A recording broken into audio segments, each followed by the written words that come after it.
ধন্যবাদ। আৰু এই আপাহতে মই আপোনালোকৰ সন্মুখত আমাৰ এই দলটিক পৰিচয় কৰাই দিবলৈ বিচাৰিছোঁ, যিহেতু তেখেতসকলৰ অশেষ কষ্টৰ ফলতে আপোনালোকে এটা সুন্দৰ অনুষ্ঠান নিশ্চয় উপভোগ কৰিবলৈ পাইছে।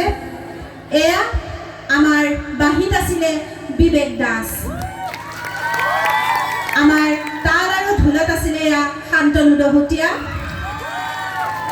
আমাৰ এয়া ঢোলত আছিলে ৰঞ্জিত দুৱাৰা,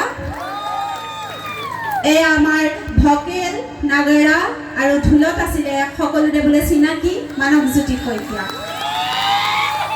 এয়া আমাৰ তৰং আৰু তালত আছিলে আমাৰ বাস্তৱ বৰুৱা, এয়া ঢোলত আছিলে আমাৰ অনুপল, আমাৰ দবা বাঁহী ঢোলত আছিলে এয়া ৰুবুল বৰুৱা, এয়া আমাৰ জুস্মিতা চুতীয়া, ধৰিত্ৰী চেতিয়া, পৰশমণি হাজৰিকা, কুমকুম প্ৰিয়া গগৈ, জুবি গগৈ, নৱনীতা শইকীয়া, লক্ষীপ্ৰিয়া দাস আৰু এয়া আমাৰ অংকিতা গগৈ।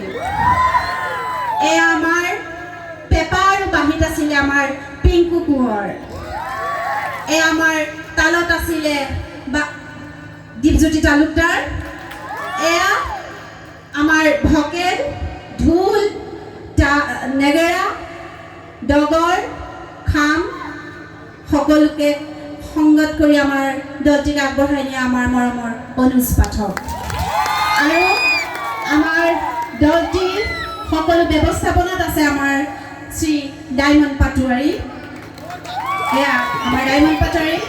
আমাৰ এই এমুঠি দলটিয়ে আপোনালোকৰ পৰা আশীৰ্বাদ বিচাৰিছোঁ যাতে আমি সকলো সময়তে আপোনালোকক লগ দিব পাৰোঁ। আজিলৈ আমাৰ অনুষ্ঠান ইমানতে সামৰিছোঁ, পুনৰ লগ পোৱাৰ প্ৰতিশ্ৰুতিৰে শুভৰাত্ৰি।